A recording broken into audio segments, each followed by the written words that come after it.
el titán de la política, este ilustre pensador, escritor. Él es Percy Víctor Salvatierra. Bienvenido, Percy. ¿Cómo vas hoy día, lunes 20 de enero? Bien, bien. Gustoso de estar nuevamente en tu programa, como tantas veces, mi amigo.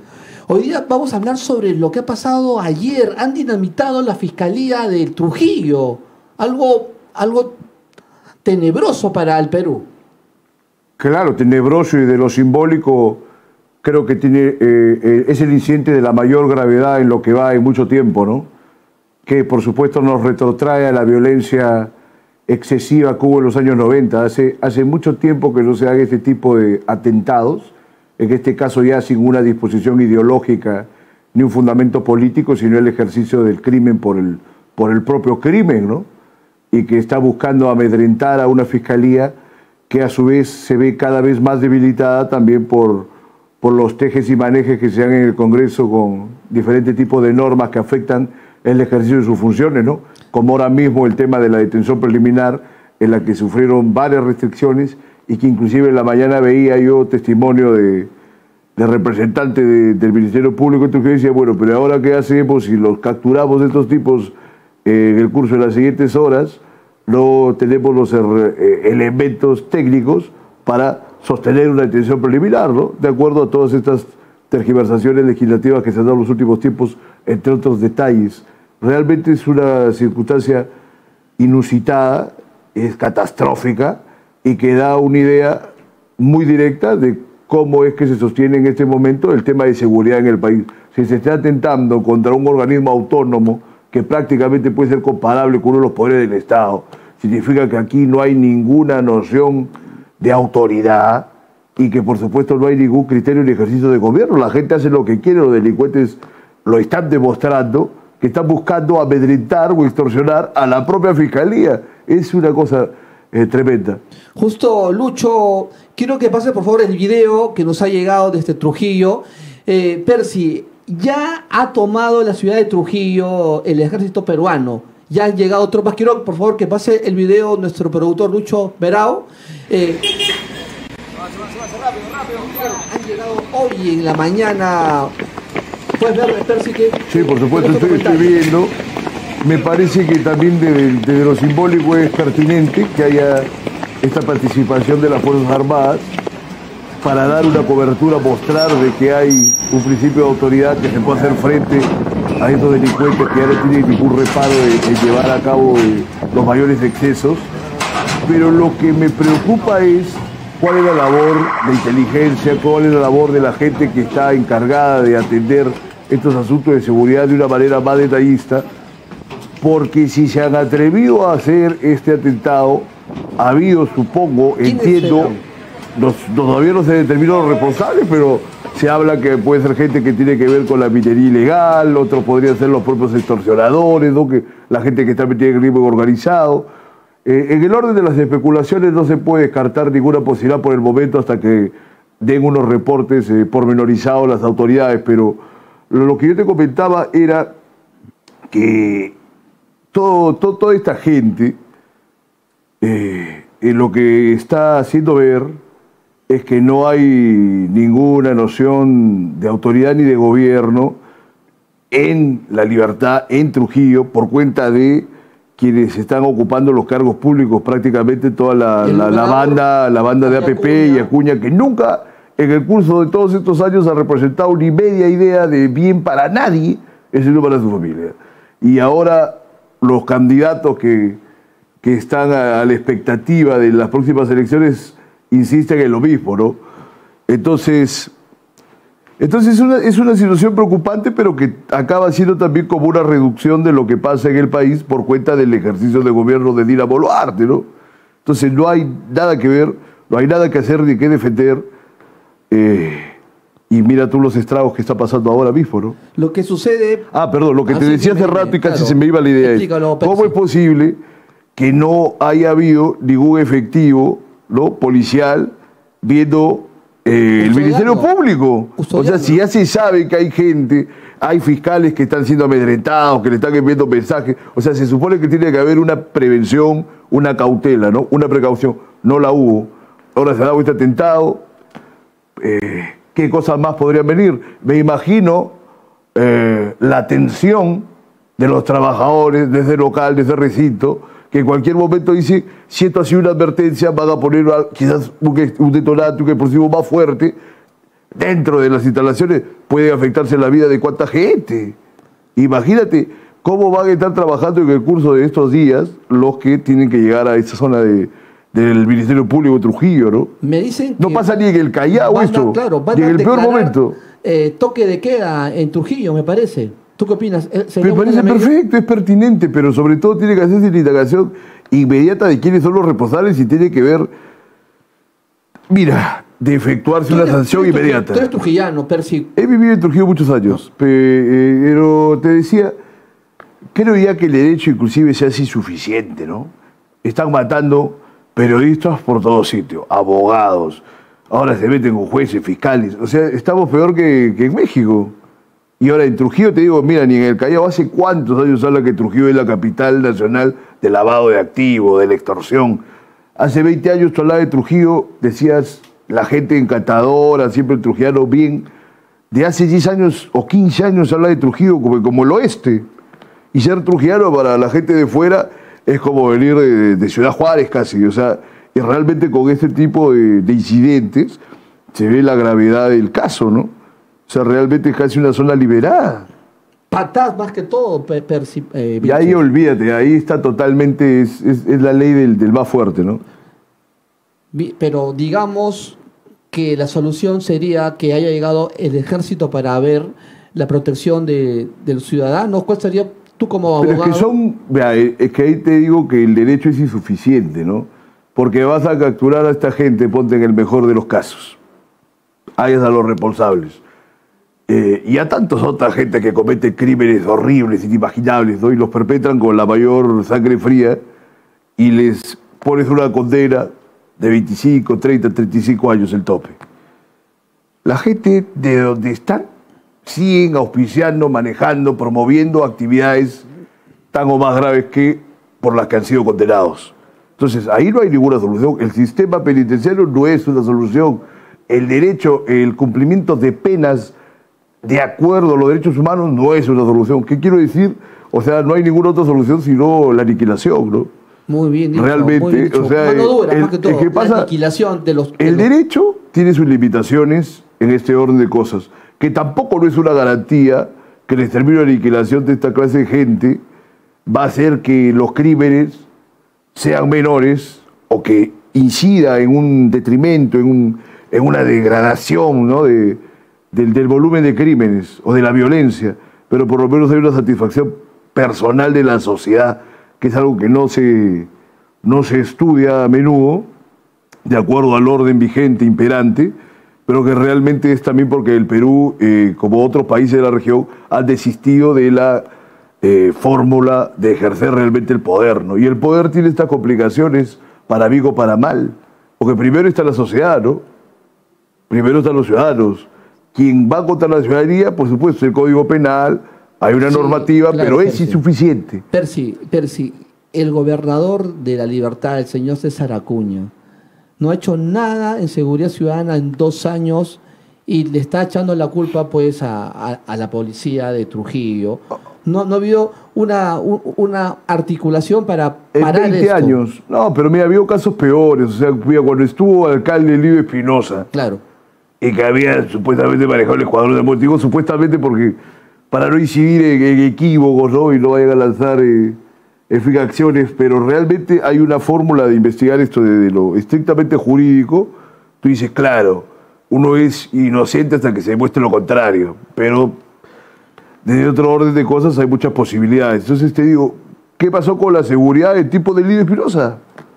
Las cosas que se hablan, que se han investigado, que están documentadas sobre el manejo de la violencia, de las bandas y las extorsiones en esos periodos. O sea, no es solamente de Acuña, ¿no? Claro, Acuña ha tenido una participación hegemónica en términos políticos, aunque de la manera más superflua, los últimos 15, 20 años, ponte, ¿no?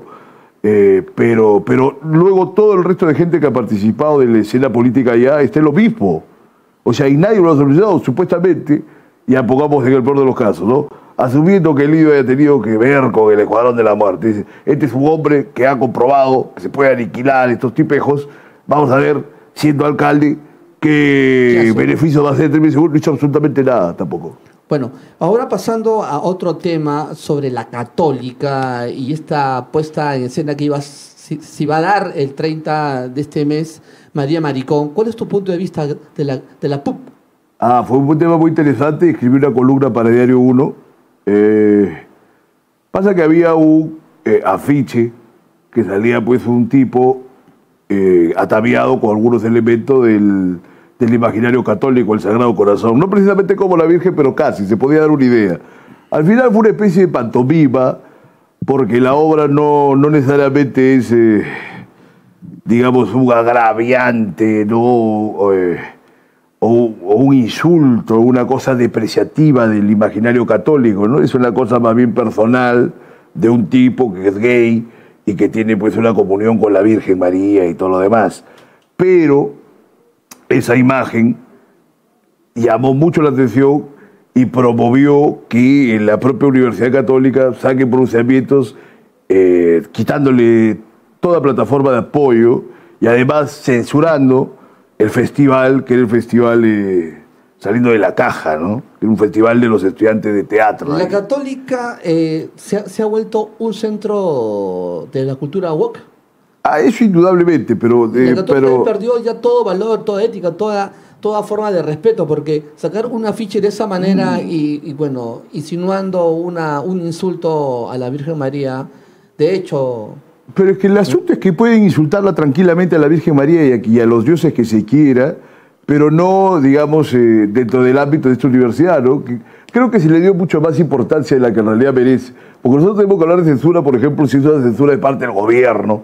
Se han dado censuras en regímenes totalitarios, que es muy diferente a este caso, ¿no? Esto no es censura, esto es una... Yo creo que sí ha habido una censura, pero que esa censura que ha tenido una cierta justificación, partiendo de que la universidad es católica, ¿no? Si esto se hubiera dado una universidad totalmente laica, habría sido irrelevante que se ofende y se falta el respeto a todos los dioses sabidos y por haber, porque está en el ejercicio de la libertad de la gente. Sino que el problema de la universidad es que la universidad debe ser un marco de apertura a todas las ideas, pero esta es una universidad que es católica. Entonces lo deja de ser católica para que puedan hacer lo que corresponde a cualquier universidad, que es ser bastante temerario respecto del respeto a cualquier institución o imagen, que para ese es el ejercicio de la inteligencia, siempre hay que ser atrevidos, incluso si se raya en un aspecto ya denostativo, ¿no? Pero bueno, para eso hay que arriesgarse a crear. Pero el caso es que acá se estaba afectando y me pareció que estaba de acuerdo a sus propios parámetros y normativas este fallo de quitarle todo apoyo a esta obra. Pero realmente ahí lo que se había dado era una especie de forado y no se habían percatado, no se había dado el filtro correcto para que no se exponga ni siquiera ese afiche, sino que estos muchachos quieren hacer lo que quieran, quieren asumir de que están en favor de todas las libertades. Yo les digo, como puse en mi artículo, es decir, si se hace una apología, como ahora que se ha eliminado el sodalicio, ¿no? Que ha salido del Vaticano a decir que ya no tiene ningún respaldo del Vaticano, digo, si se habla, por ejemplo, de una obra y se hace una apología de los crímenes de estos depravados contra menores de edad, y ponte que esa obra está en el nivel de una película de Orson Welles, no sé, de John Ford, de un genio, ¿ya? Pero es una aberrante apología de la pederastia. Apología. ¿Tú crees que esta banda de gente van a salir a aplaudir y decir qué gran obra que es? A ver, hay que divulgarla. Yo considero que no. Y por ahí se advierten, digamos, todas las debilidades de ellos, ¿no? Igual, por ejemplo, si hace alguien una apología de los crímenes de los revolucionarios terroristas en los años 80, ¿tú crees que la gente va a salir a aplaudir si fuera una obra magna, te digo, desde lo estético? Porque pasa que van por la libertad y la transgresión cuando les conviene, pero cuando es en contra de sus pareceres y de sus intereses, de antemano te puedo asegurar que son los más recalcitrantes censores y inquisidores del mundo, ¿no? Y eso lo señalé, por ejemplo, en el artículo. Pero pienso que no tiene mayor importancia porque, como te digo, es algo que afecta únicamente el tema de la Universidad Católica. No es una censura mayor, es una obra que se puede espectar en cualquier otro teatro sino que quieren forzar a que la universidad deje de tener por lo menos estos estamentos de respeto a lo que corresponde a su propia institución, cosa que es una suerte de esquizofrenia institucional que no tiene por qué importarle al país, ¿no? Pese a la proliferación y cierta importancia que ha tenido la Universidad Católica los últimos años en algunas denominaciones de gestión, de gobierno, ¿no? Pero que ya no tiene nada que ver. Muy bien, Percy. Y sobre otra pregunta, el tema de los casos cócteles, Domingo Pérez se cayó. ¿Qué opinas sobre eso? Bueno, eran unos casos, ha habido reiteradas defensas muy buenas que han demostrado que no tenía mayores elementos para continuar con las investigaciones. Es decir, han querido, pues, han vulnerado todo tipo de principios del debido proceso, del derecho a la defensa, inclusive de los criterios mínimos de una imputación penal, ¿no? Entonces realmente han sido, sin quitar que muchos de los involucrados puedan ser personajes que de lo moral o desde una perspectiva política puedan resultar siendo incluso despreciables para mucha gente, no lo niego, pero otra cosa pues es hacer una persecución penal que no hay que dejársela pues ni al peor de nuestros enemigos, ¿no? Sobre todo cuando no hay un fundamento concreto, cuando no hay realmente una circunstancia delictiva que reporte una importancia para que se efectúe una sanción. Para ti debería ser... ¿Cuántas prisiones preventivas se han dado en torno a esto? Que es un desastre, exacto. Aunque sean las personas más negativas para el país, tampoco es así, ¿no? Para ti debería salir de este caso este fiscal Domingo Pérez. Todo el tiempo que están no han demostrado realmente ninguna cosa importante hace tiempo, claro que sí. Y como te digo, hay bastantes lecciones de derecho penal, de muy buenas defensas que se han dado en este orden de cosas. Lamentablemente, en un primer momento se creía que era una de las grandes reivindicaciones del país. Mucha gente muy atolondrada, equivocada, dijo sí, pero la verdad que tampoco puede ser así, ¿no? O sea, el derecho tiene parámetros y no los puedes utilizar más allá de estos parámetros, porque ya no incide en un cumplimiento de un mandamiento de justicia, sino de arbitrariedad, de venganza, de inquina, y realmente eso no se puede sostener en un orden como el nuestro, aparentemente democrático, ¿no? Percy, bueno, el sábado volvió la escultura de Francisco Pizarro al centro de Lima. Para ti, ¿has también escrito algo sobre eso? ¿Cuál es tu punto de vista, tu opinión?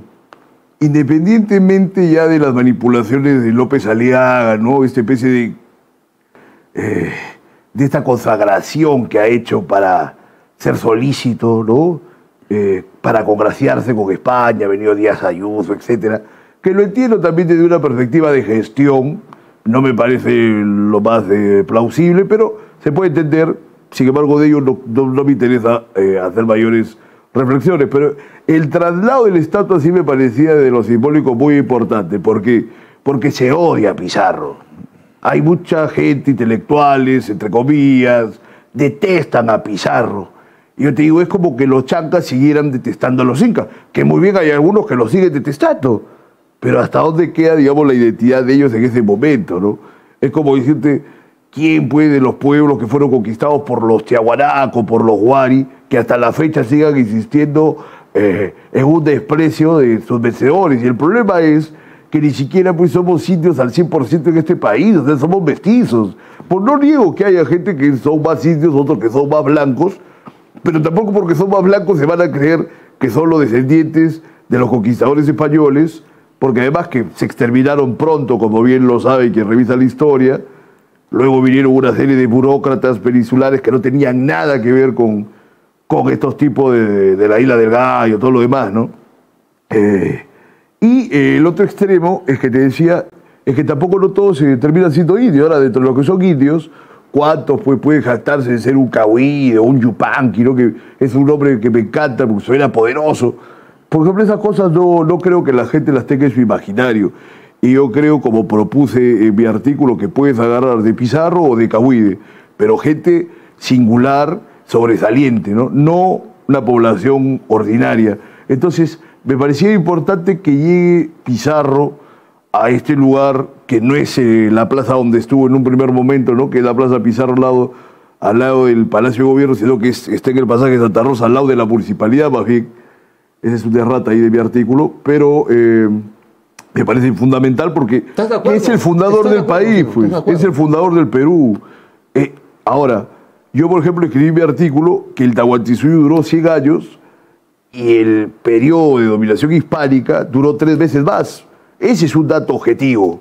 Me comenta mi amigo Gonzalo Valderrama, que es un antropólogo del Cusco, me dice, oye, pero hay una sistematización milenaria panandina que tiene que ver con Tiahuanaco igual. Me parece maravilloso, portentoso. Eso también deberíamos valorarlo como una intención hegemónica total de los Andes, pero sin descontar a su vez que ese elemento es bien concreto.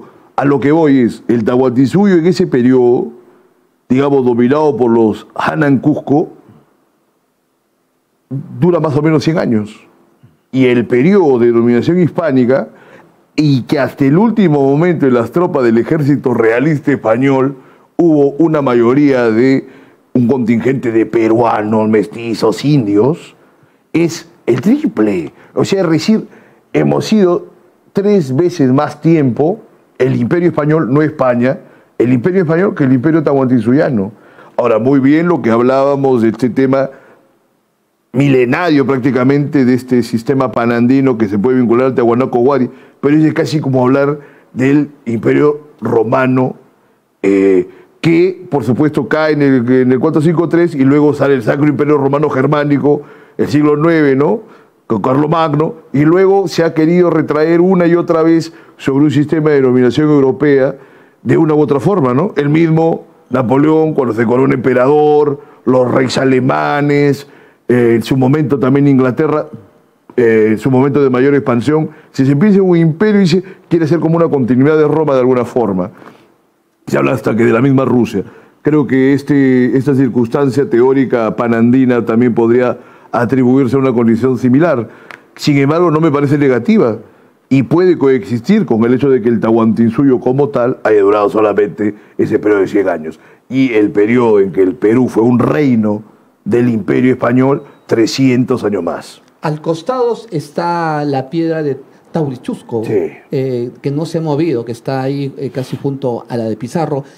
Movimientos de izquierda están protestando porque ha vuelto otra vez la escultura de Pizarro al centro de Lima. ¿Y qué opinas sobre esos amigos de izquierda que en verdad no entienden que Pizarro fundó el Perú y que debería estar ahí?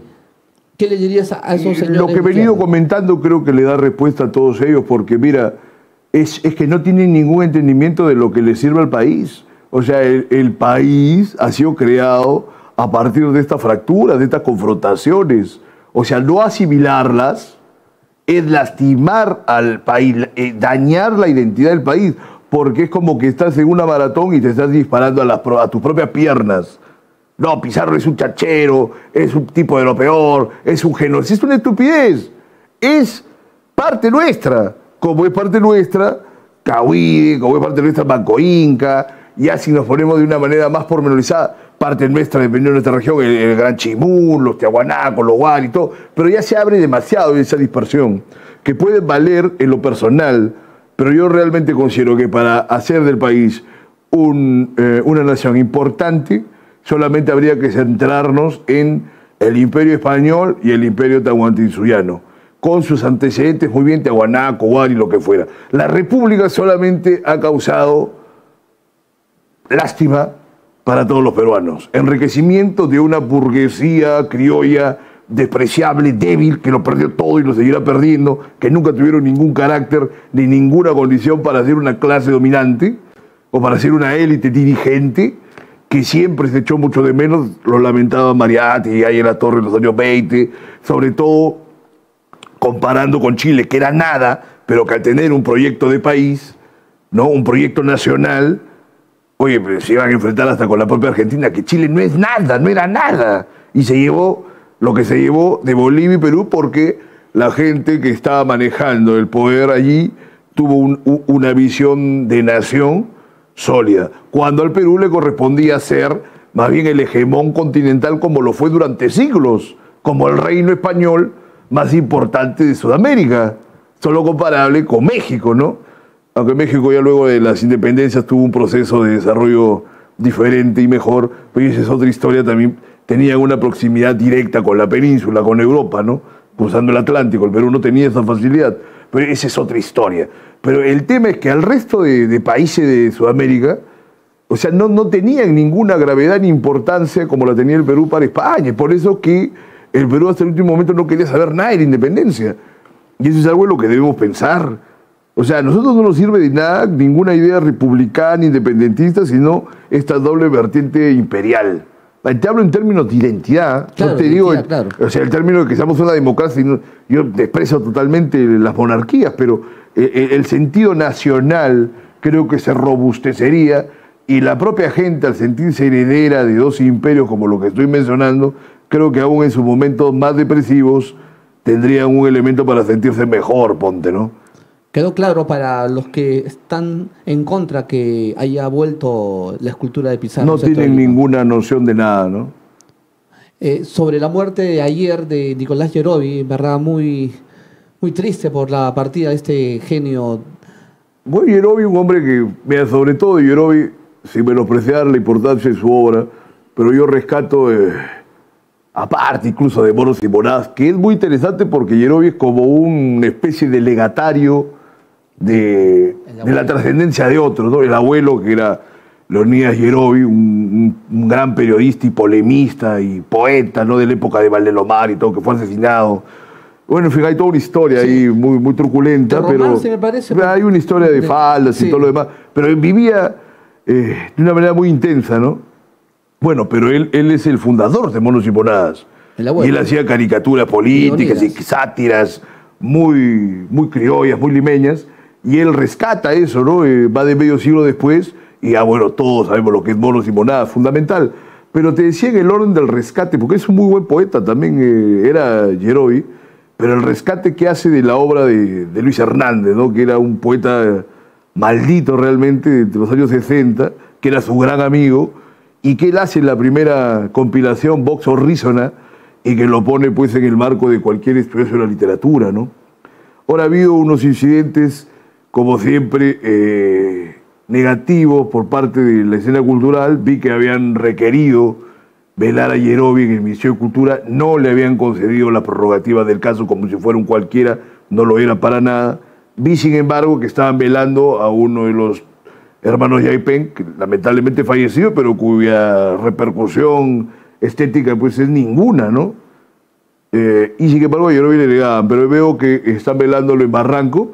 Enhorabuena, que fue su barrio querido y tendrá que ser recordado pues por toda la gente, ¿no? Hay un poema de Cisneros, que no es un poeta que me gusta mucho, pero este poema sí me gusta, y que empieza hablando de Li Po, que era un gran poeta chino alcohólico, y le dedica el poema a Li Taipo, pues Li Bai, Li Taipo, sí, ¿no? Y le dedica el poema a Yerovi, ¿no? Mira, no lo tengo en la memoria, pero podrían buscarlo en Google y se darán cuenta, pues se habla cosas siempre muy positivas, las anécdotas de Yerovi, ¿no? Además que un gran humorista, de risa inolvidable para quien pueda verlo y buscarlo o lo recuerde en algún video, ¿no?